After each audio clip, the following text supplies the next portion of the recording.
வாங்க இன்னைக்கு மத்தியானம் லஞ்ச் மெனு ரெசிபி நான் என்ன பண்ணியிருக்கேன்னு பார்க்கலாங்க. இன்னைக்கு மத்தியானம் எங்களுக்கு லஞ்ச் இதுதாங்க. வாங்க பார்க்கலாம்.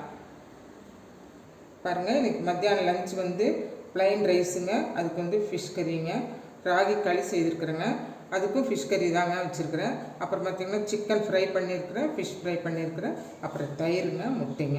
இன்றைக்கி மத்தியானம் லஞ்சு நமக்கு இது தாங்க. உங்கள் வீட்டில் இன்றைக்கி என்ன மத்தியானம் லஞ்சு பண்ணியிருக்கீங்கன்னு கமெண்ட்டில் சொல்லுங்கள். மீண்டும் ஒரு புதிய வீடியோவில் சந்திப்போம். நன்றி, வணக்கம். வாங்க இன்னைக்கு மத்தியானம் லஞ்ச் மெனு ரெசிபி நான் என்ன பண்ணியிருக்கேன்னு பார்க்கலாங்க. இன்னைக்கு மத்தியானம் எங்களுக்கு லஞ்ச் இதுதாங்க. வாங்க பார்க்கலாம். பாருங்கள், இன்னைக்கு மத்தியானம் லஞ்ச் பிளைன் ரைஸுங்க, அதுக்கு ஃபிஷ் கறிங்க, ராகி களி செய்திருக்கிறேங்க, அதுக்கும் ஃபிஷ் கறி தாங்க வச்சுருக்கிறேன். அப்புறம் பார்த்திங்கன்னா சிக்கன் ஃப்ரை பண்ணியிருக்கிறேன், ஃபிஷ் ஃப்ரை பண்ணியிருக்கிறேன், அப்புறம் தயிருங்க, முட்டைங்க. இன்றைக்கி மத்தியானம் லஞ்சு நமக்கு இது தாங்க. உங்கள் வீட்டில் இன்றைக்கி என்ன மத்தியானம் லஞ்சு பண்ணியிருக்கீங்கன்னு கமெண்ட்டில் சொல்லுங்கள். மீண்டும் ஒரு புதிய வீடியோவில் சந்திப்போம். நன்றி, வணக்கம்.